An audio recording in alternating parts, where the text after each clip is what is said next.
Angekubelele ngomukele kwi-channel inyoflake igama uPastor Weningi. Siletha nje amaphupho. Sinethemba lokuthi masilethela lawa sokwazi ukubuya namanye futhi masaphila.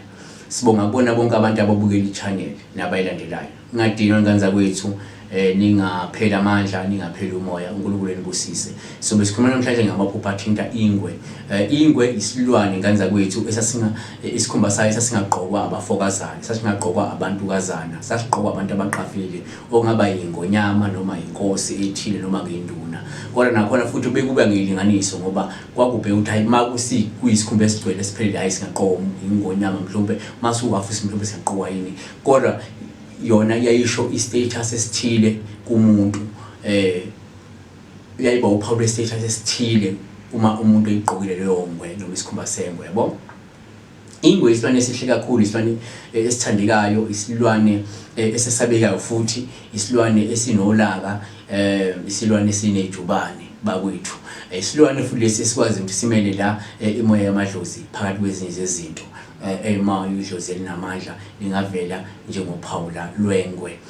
Kanti ke la sikhuluma ngomuntu osuke iphupha nje ingwe, singena sagxila uma uphupha la ubona ingwe uphawu oluhle uma ukuthi ayikuhlaseli futhi olusho ukuthi egcineni uzokwazi ukunqoba inkinga zakho ngokuphikelela noma ngokuphokophela phambili.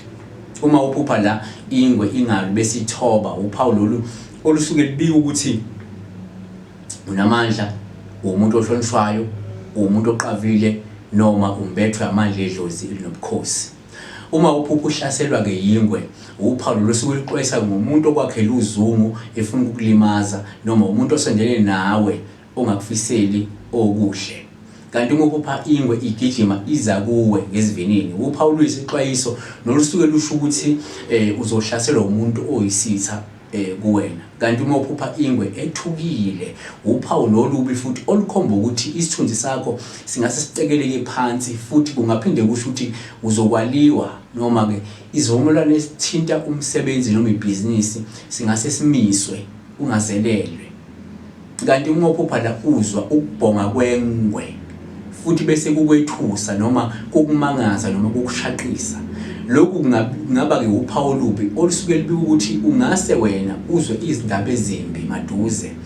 Futhi kungasho ukuthi kungenzeka wehliswe esikhundleni noma uzoncishisela umholo noma uzothwala kanzima empilweni esikhathini esizayo. Kanti uma uphupha la uzwa ukubhonga kwengwe kepha wena ungethuki uphawu oluhle nolusuke lubika ukuthi izinto zihamba ngononina noma ke izinto zingase zihambe ngononina esikhathini esizayo. Kanti la uma uphupha ingwe ingena endlini uphawu luxwayisa ngecala ongase ulithwale noma kunezinsolo ongase ubekwe zona maduze. Futhi kungabika ukuthi uzobhekana nezimo okuzomela uzivikele kuzo kungekudala. Uma uphupha la ubulala ingwe noma uthobisa ingwe uphawu lolu oluhle nolusuke lukhomba ukuthi okwenzayo uzokwazi noma ke kuloko osukukwenza uzokwazi ukuthi usiguqule isimo sakho ngempumelelo noma olukhomba ukuthi kokwenzayo uzophumelela. Kanti la uma ngenzeka uphuphe mhlawumbe ugqoke amabhayi noma izembatho ezinombala wengwe noma ugqoke isikhumba sengwe uqobo, nalolu uphawu oluhle olungakhomba ukuthi mhlawumbe isimo sedlozi elikwembethe linobukhosi futhi uzoba umuntu mhlawumbe oqavile noma ohlonishwayo nophakeme ngokomsebenzi wakho wobizo. Futhi lokhu kungaphinde kusho ukuthi mhlawumbe ungenwe yidlozi lo muntu owayeqavile ephakeme ehlonishwa ngesikhathi zakhe. Kungenzeka uma ke ulandela lobizo usheshe uhlonishwe futhi uphakame empilweni. Kanti kwesinye isikhathi uma uphupha la lezi zinto mhlawumbe lezi zembatho zengwe usuke uyibona into engaphinde isho ukuthi uzoba mhlawumbe umuntu oveleleke empilweni. Uma uqhubeka usebenze ngokuzikhandla uzoba umuntu ohlonishwayo, uzoba nabantu abaningi ababukela kuwe noma ozothi uma uvela bethobe ngaphambi noma ngaphansi kwakho. Sibambe lapha, siyabonga uNkulunkulu embusise.